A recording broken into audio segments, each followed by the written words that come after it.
looking for a third stage approach or practice to manage anxiety.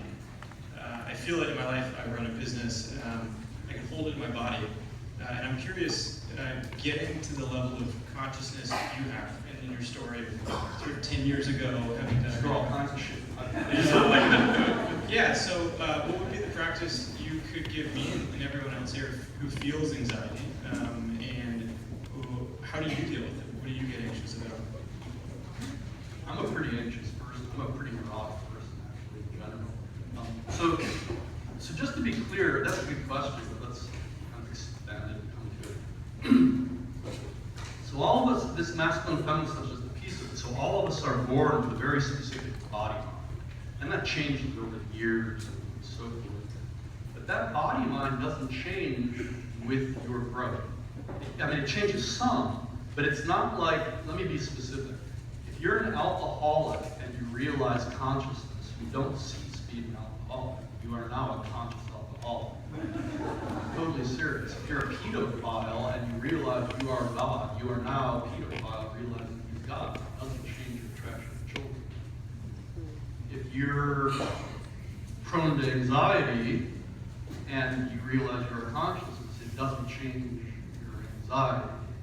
And I've spent a lot of time with people way more conscious than me, people who are supposedly enlightened and so forth, and they may be enlightened, but it's exactly how I'm described. Their message just doesn't bother them at all. I mean, but they really are as fucked up as anyone I've ever met, except being fucked up doesn't collapse them in any way. So a way to say that is their anxiety doesn't bother them.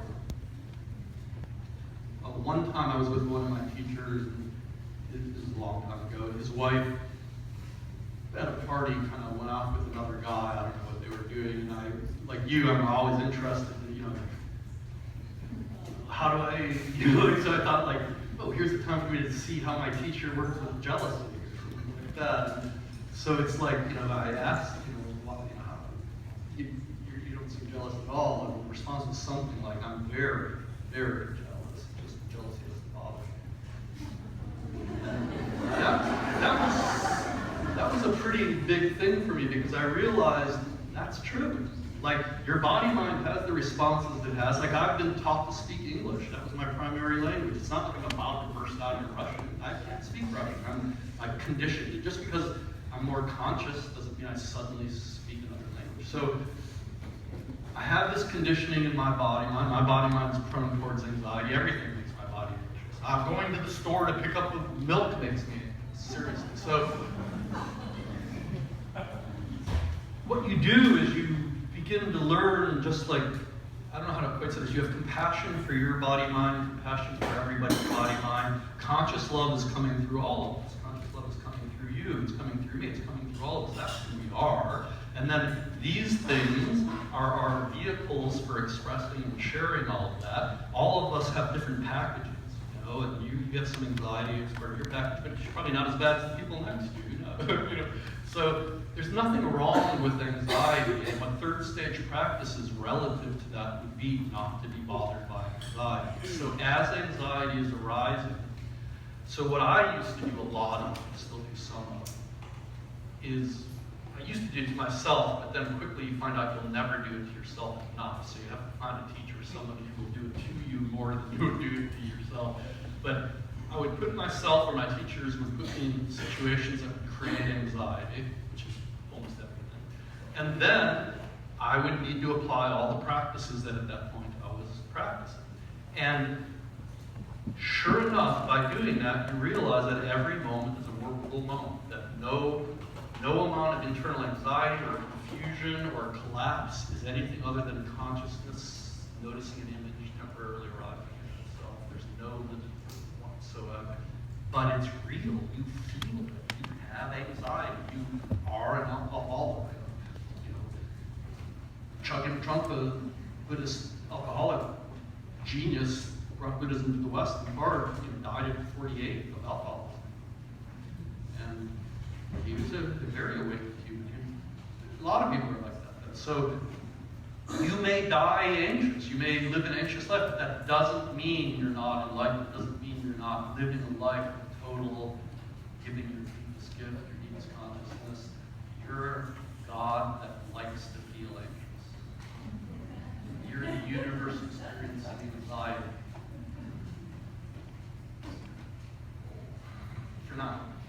That's great, thank you. Does that mean say like the physical symptoms of anxiety, right? Like my shoulders being tight, is that still there? Does that? Yeah, so to give you an idea of like what I do, this is like a high level is in addition then to my moment-to-moment practice, I find also anxiety tends to accumulate in my body. So every day I spend hours actually. I do yoga, I do Tai Chi, I do Pilates, I do pranayama, I get massages as often as possible. I do so many bodily exercises because most of my accumulated stuff is in my body also. Now that's not true for everybody. So people tend to accumulate tension. Some people accumulate it in emotion, like their body's okay, but they're emotionally messed up and have to deal with it there. Some people it's mentally, they get confused, but their body's fine. So if it's in your body, work your body. So in a third stage practice, you would be wide open to consciousness, filled with anxiety, doing whatever massage you need, or maybe even medication. I mean, maybe you're so anxious you need Xanax for a moment or something. I know a lot of people who are highly realized that are on all kinds of medication. I had a Tantra teacher who was on Viagra. I mean, it's like, the body is the body. I mean, the body has its karmas. You work with it. It's all workable. Whatever you need to work with, no shame, no blame, you just work it. So you work with your anxiety. I can help you if there's something specific make you anxious. Do you start for a specific place? I think for me specifically, it's uncertainty, usually around the company I run, right? How is this, can I imagine the outcome? Is the outcome going to happen? The mission is what I love. I love the mission, it's the details. Am I focusing on the right things right now? If you weren't, could you learn from the mistake? Absolutely. So what's possibly can happen except learning your success? I mean, you're a guy who's willing to lose, obviously, or you wouldn't risk whatever you're risking, and that's the only way to win. So I think you've answered your own question. Thank you. If you could leave, if we leave here and you could leave us with something that would add benefit to our life, in a single line, what would it be? For you, the single line would be, nothing you ever do will ever make a difference.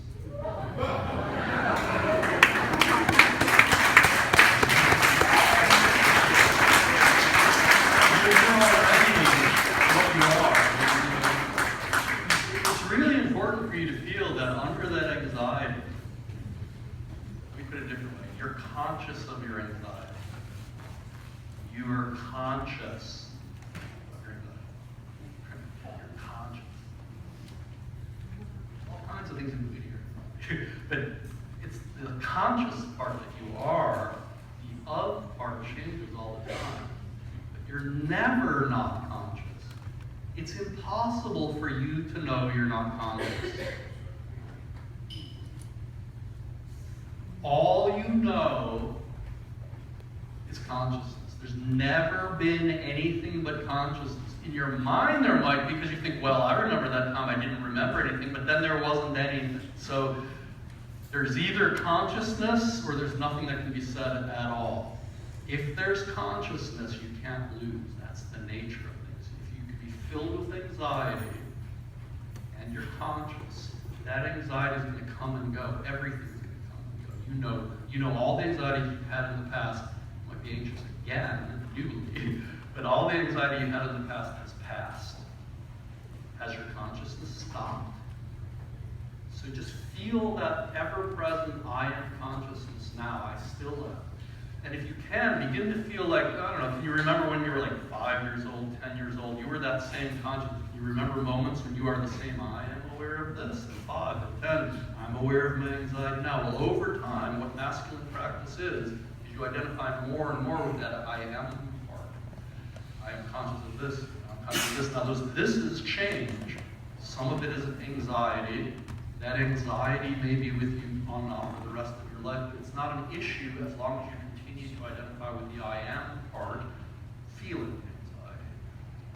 That's okay, because in honesty, even when those symptoms of your conflict diminish, your anxiety diminishes, you'll just become more sensitive to everybody else. And they're filled with anxiety. They're filled with a lot worse than that. So as you become sensitive, as your own karmas decrease, so to speak, you naturally become more responsible for other people's karmas, which are often more painful and worse than yours. So it's not like suddenly when you're free of your own anxiety, you go like, whew, now I'm clean consciousness. Now your consciousness that has to deal with way more anxiety than your own. I mean, look at a saint's face. Usually they're pretty tattered. It's not an easy job loving everybody. But so your relationship to your anxiety could be your relationship to everybody's anxiety. You just want total acceptance. Maybe it will never change. It's okay because we are in love consciousness, even if we're experiencing Thank anxiety. you.